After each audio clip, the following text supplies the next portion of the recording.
Hello and welcome to my channel once again. This is your host and coach Anika. और आज का जो topic है फ्रेंड्स वो है नार्सिज्म के ऊपर।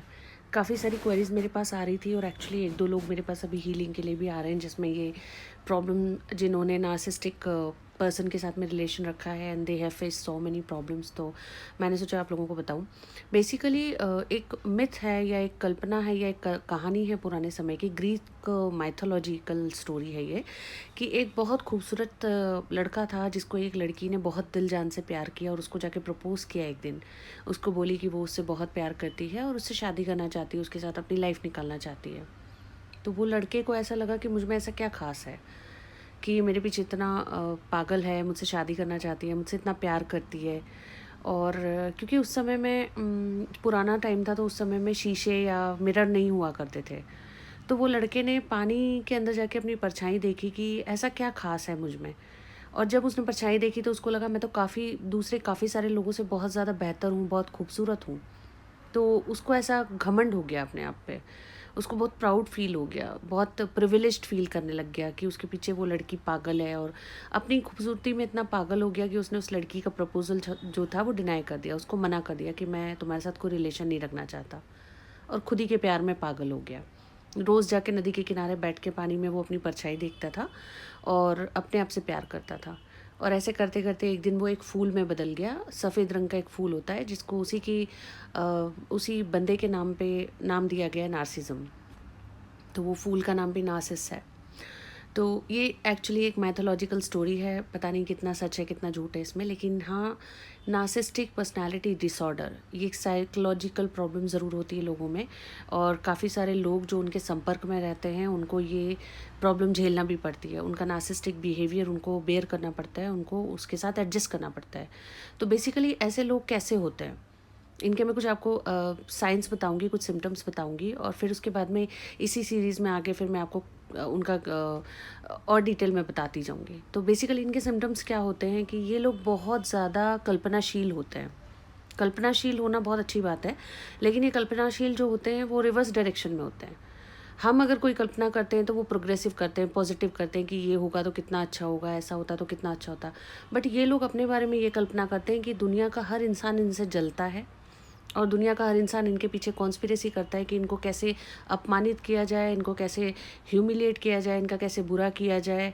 और ये सब इस वजह से होता है क्योंकि ये बहुत एक्सेप्शनल है, बहुत ही हीरोइक है, बहुत ही अलग पर्सनालिटी है ये एक बहुत यूनिक पर्सनालिटी है और इनसे सबको ईर्ष्या और जलन होती है।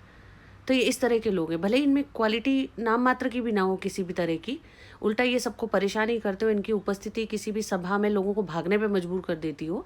बट इनको ये अपने बारे में गलतफहमी हो जाती है कि हम बहुत ही एक्स्ट्रा ऑर्डिनरी बंदे हैं और हमसे दुनिया जलती है और हमारे पीछे पड़ी है। तो ये जो सबसे बड़ा गुण होता है, आप अपने सराउंडिंग में देखिएगा, आपके आसपास के काफ़ी सारे लोगों में ये गुण दिख जाएंगे आपको। तो सबसे पहले तो ओवर कॉन्फिडेंट होते हैं कि ये दुनिया में सबसे एक्सेप्शनल है और इनके आगे किसी की नहीं चल सकती। दूसरा, दुनिया इनके पीछे पड़ी है, इनका बुरा करने में दुनिया पीछे पड़ी हुई है। तीसरा, खुद ही को टाइटल्स देते रहते हैं ये, खुद ही को एंटाइटल देते रहते हैं अपने कि मैं तो ये हूँ, मैं तो वो हूँ, मैं तो वो हूँ। जैसे छोटे छोटे बच्चे होते हैं तो कभी कभी छोटी उम्र से भी इनके सिम्टम्स दिख जाते हैं कि लड़कियां कहती है मैं तो प्रिंसेस हूँ, लड़के कहते हैं मैं तो प्रिंस हूँ। तो इस तरह का इनमें एक भावना पैदा हो जाती है। भले इनके व्यक्तित्व में वो गुण ना हो, लेकिन ये अपने उन गुणों को लेकर के अपने मन में एक दुनिया बना लेते हैं कि हम सबसे अलग हैं, एक्सेप्शनल हैं, और दुनिया के हर बंदे को हमारी इज्जत करनी चाहिए और हमारे सामने झुक के अदब से पेश आना चाहिए। जो हम कह रहे हैं वो सब इन्होंने मान लेना चाहिए। तो ऐसे लोगों को जॉब्स में भी प्रॉब्लम होती है, बिजनेस में भी प्रॉब्लम होती है, और अक्सर करके ये लोग अकेले ही रहते हैं। तो इनके बारे में बहुत डिटेल टॉपिक है, तो मैं बहुत ज़्यादा डिस्कस करना चाहूँगी आपके साथ में। बट ये कुछ कॉमन सिम्टम्स हैं जो मैं आपको बता रही हूँ यहाँ पे। झूठ बहुत बोलते हैं ये लोग और मैनिपुलेटिव होते हैं। झूठ, गलती आपके सामने करेंगे और आपको गलती करने के बावजूद बोलेंगे नहीं ये मैंने नहीं किया। आपके पास सारे एविडेंसेस होंगे, सबूत होंगे, फिर भी उस चीज़ से मुकर जाएंगे। तो ये इनका एक बहुत बड़ा गुण होता है, झूठ बोलना। मैनिपुलेटिव होते हैं, दो लोगों में झगड़ा करवा देंगे किसी भी बात को बोल के, उसको जाके बोलेंगे तेरे लिए ऐसा बोला है, उसको दूसरे को जाके बोलेंगे तेरे लिए ऐसा बोला है। और जब वो दोनों मिलके इसके सामने आएंगे बात क्लियर कराने के लिए, तो ये बोलेगा मैंने ऐसा कुछ बोला ही नहीं है, क्योंकि झूठ बोलने में बहुत एक्सपर्ट होते हैं ना, मैनिपुलेटिव होते हैं। तो ये इस तरह के लोग होते हैं कि जिनके अंदर अवगुण थोप थोप के भरे होते हैं ऊपर वाले ने। मुझे लगता है जब भगवान बना रहे थे उस टाइम पे उनका मोल्ड ख़राब हो गया था, उनका साँचा ख़राब हो गया था और इस तरह के लोगों को धरती पे उन्होंने बना के भेज दिया। अब आप कहेंगे इसका कोई उपचार होता है, कोई उपाय होता है? डेफ़िनेटली इसका हो सकता है, अगर अर्ली एज में, छोटी उम्र में अगर आपको इनके साइंस पता चल जाए, तो एक काउंसलिंग होती है साइकोथेरेपिस्ट के साथ में, वो आप करवा सकते हैं। ग्रुप थेरेपी होती है, ग्रुप साइकोलॉजिकल थेरेपी होती है, जिसमें काफ़ी सारे बच्चों को एक साथ बिठा कर के समझाया जाता है कि सामाजिक तौर पे कैसे बिहेव करना है, समाज के साथ में कैसे रहना है, कैसे दूसरों को हर्ट नहीं करना है।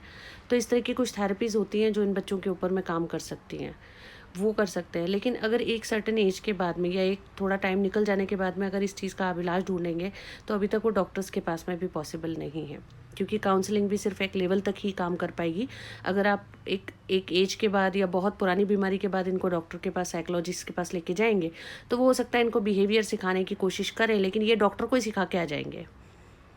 तो एक्चुअली ये ऐसी पर्सनैलिटीज़ होते हैं कि लाइफ में ना खुद सुखी होते हैं, ना दूसरों को सुखी होने देते हैं। मैं आगे आने वाले वीडियोज़ में और भी बहुत डिटेल में इनके बारे में बात करना चाहूँगी, क्योंकि ये बहुत बड़ा टॉपिक है। बट कुछ मेजर पॉइंट्स मैंने आप लोगों के सामने अभी शेयर किए हैं, जिसमें आप आइडेंटिफ़ाई कर पाएँ कि आपके सराउंडिंग में ऐसे लोग कौन से हैं। Thanks for watching, do share and like.